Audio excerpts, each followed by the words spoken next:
Bagaimana jika seseorang beribadah tapi masih rajin melakukan hal-hal yang dilarang seperti merokok dan menganggap merokok adalah hal yang biasa, meski dia tahu kalau hal itu haram di dalam agama?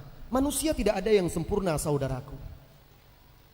Jadi jangan Anda melihat seseorang itu harus sempurna. Barangkali keimanannya masih lemah. Tidak ada kaitan rokok dia dengan ibadah dia. Ibadah dia insya Allah kalau dia jalankan ikhlas sesuai dengan tuntunan Rasulullah SAW diterima. Kalau dia merokok itu kesalahan dia, maksiat dia akan mempertanggungjawabkannya di hadapan Allah Subhanahu wa taala. Doakan dia dapat hidayah, dapat petunjuk dari Allah Subhanahu wa taala. Seseorang ahlus sunnah, seorang yang mengaku mengikuti sahabat Nabi, kalau dia tergelincir melakukan sebagian maksiat, tidak otomatis mengeluarkan dia dari ahlus sunnah, dari sunnah, tidak. Ada orang dia masih isbal, lalu dikatakan dia tidak salafi, tidak sunnah, tidak bisa. Itu maksiat, bukan barometer dan tolak ukur seseorang itu salaf tidak salafnya. Yang mengeluarkan seseorang itu bid'ah misalnya, itu bisa mengeluarkan dari jalur salafus saleh. Bid'ah dalam akidah atau kesyirikan. Kalau maksiat beda. Kalau dia melanggar larangan-larangan Allah itu beda. Maksiat dengan bid'ah beda. Bid'ah itu perkara yang dibuat-buat di dalam agama. Dan seseorang bisa tergelincir dalam maksiat. Sekuat apapun ilmunya, sekuat apapun imannya, dia bisa tergelincir. Karena manusia itu khata, gudang dosa, banyak melakukan dosa, bisa keliru dan bisa khilaf. Nah barangkali saudara kita ini masih merokok, memang belum ada motivasi yang kuat, belum dapat hidayah dia, maka terus nasihati dia, ingatkan dia dan doakan dia. Tapi kita tidak menjustis dia bahwa dia keluar dari jalan yang lurus. Dan ingat, dosa itu pun bertingkat-tingkat. Lihat bagaimana Rasulullah SAW mensikapi seorang sahabat yang melakukan dosa lebih parah lagi daripada merokok.